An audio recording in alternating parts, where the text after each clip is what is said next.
ഉറക്കം തൂങ്ങിക്കൊണ്ട് പുസ്തകം വായിക്കാം. പാഞ്ഞെത്തുന്ന ഒരു നിലവിളി എന്നെ ഞെട്ടിച്ചുണർത്തില്ല.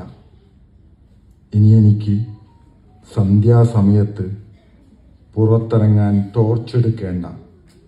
വിഷം തീണ്ടി രോമത്തുളയിലൂടെ ഊർന്ന് ചോരവാർന്നു ചത്ത അയൽക്കാരനെ ഓർത്ത് ഉറക്കത്തിൽ എണീറ്റിരുന്ന മനസ്സ് ഇന്നലെ ഇല്ലാതായി. ഇനി എനിക്ക് എത്തിയേടത്തുറങ്ങാം. ഞാൻ എത്തിയാൽ മാത്രം കെടുന്ന വിളക്കുള്ള വീട് ഇന്നലെ കെട്ടു. ഇനി എനിക്ക് എത്തിയേടത്തുറങ്ങാം. ഞാൻ എത്തിയാൽ മാത്രം കെടുന്ന വിളക്കുള്ള വീട് ഇന്നലെ കെട്ടു. ആശ്വാസം.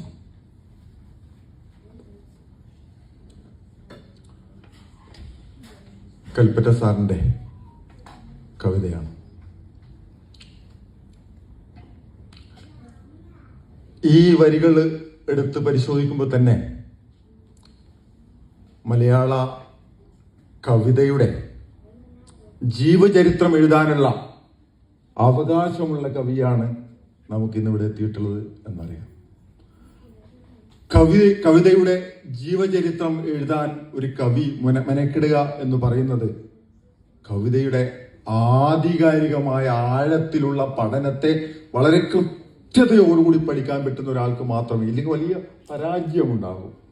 മഹാഭാരതം എഴുതാൻ ശ്രമിക്കുന്നത് പോലെയുള്ള ഒരു കാര്യമാണ് കവിത. ജനിക്കുന്നതും കവിത ജീവിക്കുന്നതും കവിത മുന്നോട്ട് പോകുന്നതും കവിത എങ്ങനെ ഉയരുന്നതും ഒക്കെ പറയണമെങ്കിൽ ചെറിയ ജ്ഞാനം പോരാ, ആഴത്തിലുള്ള ജ്ഞാനം വേണം, ആഴത്തിലുള്ള പഠനം വേണം എന്നുള്ളതാണ്.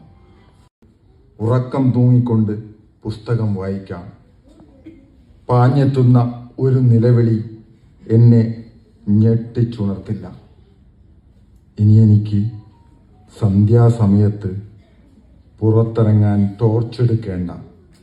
വിഷം തീണ്ടി രോമത്തുളയിലൂടെ ഊർന്ന് ചോരവാർന്നു ചത്ത അയൽക്കാരനെ ഓർത്ത് ഉറക്കത്തിൽ എണീറ്റിരുന്ന മനസ്സ് ഇന്നലെ ഇല്ലാതായി. ഇനി എനിക്ക് എത്തിയേടത്തുറങ്ങാം.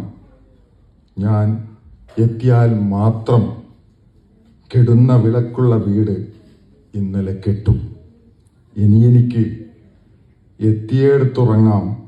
ഞാൻ എത്തിയാൽ മാത്രം കെടുന്ന വിളക്കുള്ള വീട് ഇന്നലെ കെട്ടു. ആശ്വാസം. കൽപ്പറ്റ സാറിൻ്റെ